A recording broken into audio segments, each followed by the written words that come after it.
And welcome back to the program. Joining us now is Dr. Nicole Yeldell Butts, a best-selling author and cultural strategist who helps leaders and high-achieving women transform their lives. Yes. Welcome to the program. Thank you. Happy to be here.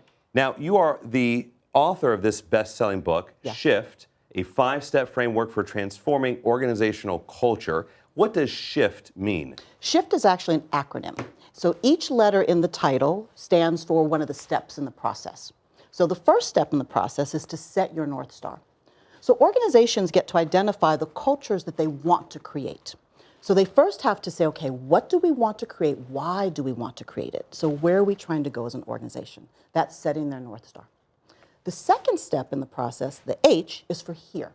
Think of here like an amusement park map where you put a big X as You are here. You are here, exactly. So we then assess where they are right now in relation to that North Star. So a lot of organizations start with doing an analysis first, like an employee engagement analysis, but they get lots of data and they don't necessarily know what to do with that data. So in this process, the first step is to figure out who it is you want to be. What's your organizational culture that you're trying to create? Where are you in relation to that? So now we've narrowed down the data that we're actually looking at. I is for illustrate the path forward. So once you know where you're trying to go and you know where you are now, you can then illustrate how you close the gap between those two things. F is for forge ahead. Lots of companies start with forging ahead. They have lots of work they're doing, lots of busy initiatives they're engaged in, but like the old saying, if you don't know where you're trying to go, any road will get you there. So F comes after figuring out where you want to be, where you are, and how you get there. Now we actually forge ahead. Can I be honest? When you say that companies get to choose their culture, sometimes I look at companies, and I've been in one of them, and I look and I thought, who would ever have chosen this culture? It's a great question, but here's what often happens, Mark. The values that they have posted on their walls are not the behaviors in the halls. So SHIFT is about making sure that the behaviors in the hall match what you have posted on the wall. That's the point of the SHIFT process, of the SHIFT framework. That makes sense. I want to turn to a section here Sure. In your book, and the chapter is called Consciousness plus Courage equals Transformation. Yes. What does that mean to you? What it means is consciousness is about making a decision, again, about who it is you want to be as an organization. Also being aware of what gets in the way of that. Oof. You know, a lot of times we say, here's what I'm trying to do or here's who I'm trying to be, but we don't look at the barriers to getting there. So part of the consciousness includes not only identifying the what and the why is really important, but also the barriers that often get in the way. So now I'm conscious about where I'm trying to go and how I want to get there. But I also have to have the courage to take the steps.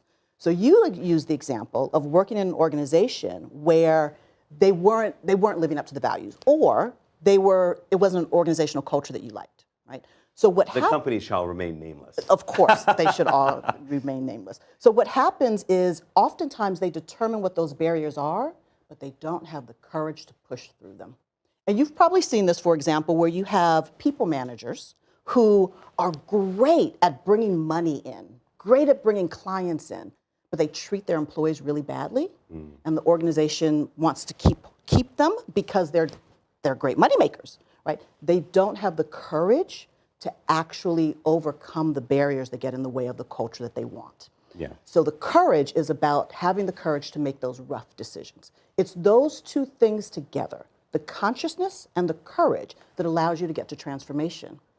You're a doctor, so let's have some diagnosis here. Right? Okay. You work with a ton of executives. Yeah. Let's diagnose what the mistakes are that leaders are making when it comes to this company culture, like where you veer off from the poster on the wall. Yeah.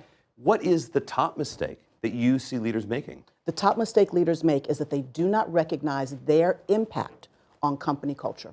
So leaders often have a very kind of a master of the universe sense of self when it comes to market expansion or bringing in money, but they don't apply that same sense of influence and power to the impact that they have on organizational culture.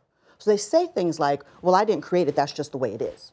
But they don't recognize, more often than not, that the culture that exists is the culture they created. Because they're the leadership. Right? So that's the first problem. The second problem is they don't take ownership for the role they play every single day in the culture that's there. They're not looking in the mirror. They're not looking in the mirror. Hence the consciousness plus the courage. They have to have the consciousness. They need to look in the mirror to understand the role they play, the impact they have, and then they have to have the courage to do something about it. All right, I've got less than a minute left, but Okay. I have to ask you, Yeah. if you've got a bad leader, we know people out there watching right now have some, how do you deal with them? How do you as an employee, you're not a leader, Yeah. but you've got a bad one, Yeah. maybe even bad culture. Yeah. What do you do?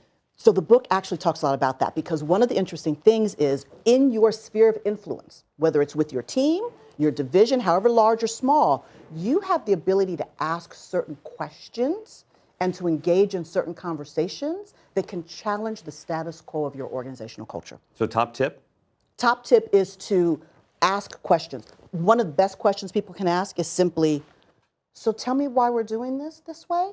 Is this in alignment with our values? How does this align with our value of collaboration, for instance? Very simple question they can ask. And they won't get fired. They won't get fired, but they probably need to follow up with some ongoing, like, okay, so now how do we close this gap? Right? Absolutely. Yeah. Dr. Yeldell, absolutely. Dr. Nicole Yeldell Butts, thank you very much. She is the author of Shift, a 5-step framework for transforming organizational culture. Thank you so much for being here. Thank you so much. And we'll be right back.